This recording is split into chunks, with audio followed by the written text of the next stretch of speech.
Hola a todos, bienvenidos a este nuevo análisis para desmenuzar lo que está pasando en el mercado.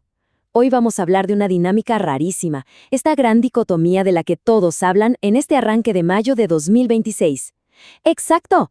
Tenemos por un lado, acciones tecnológicas volando, como si no hubiera un mañana, y por el otro, el mundo macroeconómico, cayéndose a pedazos. Antes de arrancar, pongamos algo de contexto con los datos de hoy. Vemos al S&P rompiendo la zona de los 7.200 puntos, el crudo Brent súper firme arriba de los $110, las tasas de los bonos a 30 años rozando el 5% y un dólar bajo altísima tensión global. Así es, y todo lo que vamos a comentar hoy sale directito del resumen semanal y de los informes de ARK Coal Capital. Vamos a meternos de lleno.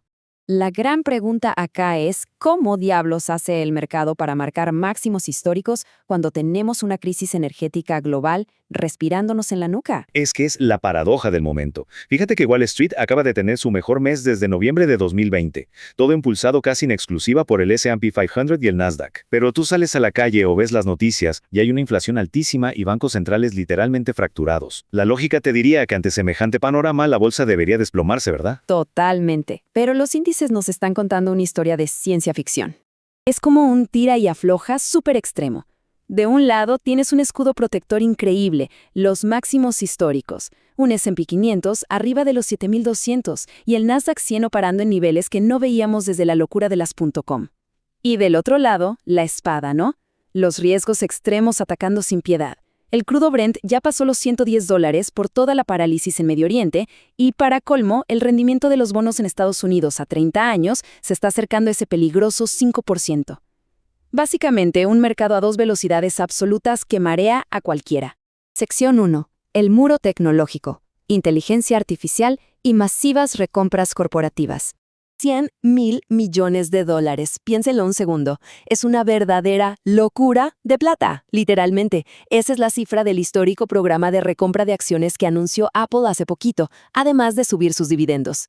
En medio de un caos geopolítico gigante, que una empresa inyecte toda esta magnitud de capital directo en sus propias acciones, funciona como un ancla titánica, tal cual lo dice ARK Coal Capital. Estos movimientos hacen que gigantes como Apple o Alphabet se vuelvan activos de cobertura, le dan una seguridad brutal al sector y sostienen a los índices principales.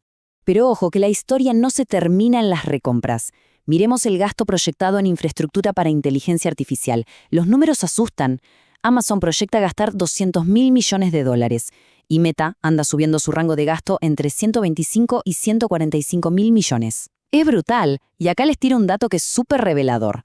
El 75% del crecimiento del PBI de Estados Unidos en el primer trimestre, que recordemos fue de apenitas un 2%, vino directito de estas inversiones masivas en IA y centros de datos. O sea, la economía entera se está apoyando casi exclusivamente en lo que gastan estos gigantes tecnológicos. Aunque claro, el mercado ya empezó a castigar empresas como Meta o Microsoft por gastar tanta plata sin mostrar un retorno inmediato. Acá tenemos una cita clave de Goldman Sachs que nos resume el pelillo. Toda esta subida del mercado está súper concentrada. Exacto. De hecho, en muchos de los días donde el S&P 500 tocó récords, hubo lo que llamamos amplitud negativa. Veías a más de 300 acciones cerrando a la baja mientras solo 180 subían. Claro, las compras mecánicas se están agotando. Esto significa que son solo los 7 magníficos los que están transpirando la camiseta y cargando al mercado entero en sus hombros, tapando la debilidad tremenda que tienen el resto de las empresas. Sección 2. Crisis energética y geopolítica. Las amenazas macro. Pasemos ahora a las nubes oscuras, la energía. La escalada acá es rapidísima. Empezamos con el bloqueo en el estrecho de Hormuz durante marzo y abril que ya venía complicando la cosa. Y como si fuera poco, el 1 de mayo nos desayunamos con una sorpresa monumental. Emiratos Árabes Unidos avisa que se va de la OPEP+ para poder producir 5 millones de barriles diarios por su cuenta. Esta ruptura interna mandó al Brent arriba de los $110. Y atención a esto, que las financieras ya avisaron. Si para septiembre no se restablece el flujo físico de petróleo, nos quedamos sin inventarios globales. Hablamos de una crisis energética en serio y con severos riesgos de recesión. Y la consecuencia directa de esa crisis es este número de acá, 84,6 puntos. Ese es el nivel que acaba de tocar el índice de precios pagados del sector manufacturero en Estados Unidos. Es el más alto desde mediados de 2022, una alerta roja inconfundible. Básicamente nos está gritando que la inflación en la cadena de suministro, con la logística y la energía por las nubes, no solo sigue ahí, sino que está volviendo a acelerar. La inflación está pegajosísima y eso pone contra las cuerdas a los bancos centrales. Sección 3. Fractura monetaria y bonos. Bancos centrales bajo presión. Miren las presiones macro. La tensión global de hoy no tiene precedentes. La Fed de Estados Unidos dejó las tasas en 2%, pero con una fractura interna brutal. La votación fue de 8-4. 3 querían subirla por la inflación y 1 bajarla, la mayor división desde el 92.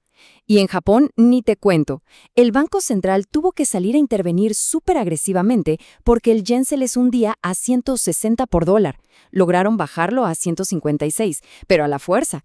Y cruzando el charco en Europa, las bolsas tiemblan porque Estados Unidos les quiere clavar un nuevo arancel del 25% a los autos. Todo el sistema está a punto de ebullición.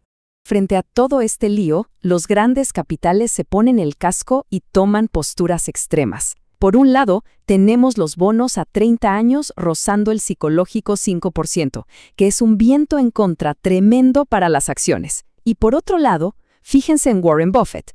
Berkshire Hathaway está sentada sobre $400 mil millones en efectivo, un récord absoluto. Ya llevan 14 trimestres consecutivos vendiendo acciones. Básicamente prefieren sentarse cómodamente a cobrar un 4 o 5% por su liquidez en vez de arriesgarse a comprar en un mercado tan concentrado y con tantas amenazas geopolíticas. Sección 4. Perspectivas para mayo. ¿Qué fuerza prevalecerá? Para ir resumiendo y basándonos estrictamente en los documentos, estos son los riesgos que hay que mirar con lupa este mes. Primero, ¿va a aguantar el rally tecnológico? El mercado ya agotó los fondos sistemáticos, así que todo depende de que la IA empiece a mostrar rentabilidad de verdad. Segundo, el tema de Hormuz y el petróleo. Es vital. Si eso no cede, la inflación no va a bajar. Tercero, hay que observar muy bien cómo reacciona Europa a los aranceles de los autos. Y un cuarto punto que no es menor. En junio van a eliminar en Estados Unidos la famosa regla de los $25,000 mínimos para hacer trading intradía. Ojo con eso, porque podría meter una volatilidad minorista impredecible en el mercado. Entonces concluimos dejándoles esta pregunta provocadora. ¿Va a resistir este escudo tecnológico la tremenda presión de la inflación global? ¿Podrán los superresultados corporativos y los miles de millones de la inteligencia artificial ser un dique suficiente frente a la energía carísima y a los bancos centrales fracturados? Mantener la cautela y vigilar los soportes va a ser clave. Totalmente. Los invitamos a seguir nuestro podcast y a visitar arccall.com.ar para ver en detalle todas estas proyecciones. Este fue un informe de Arccall Capital. Hasta la próxima.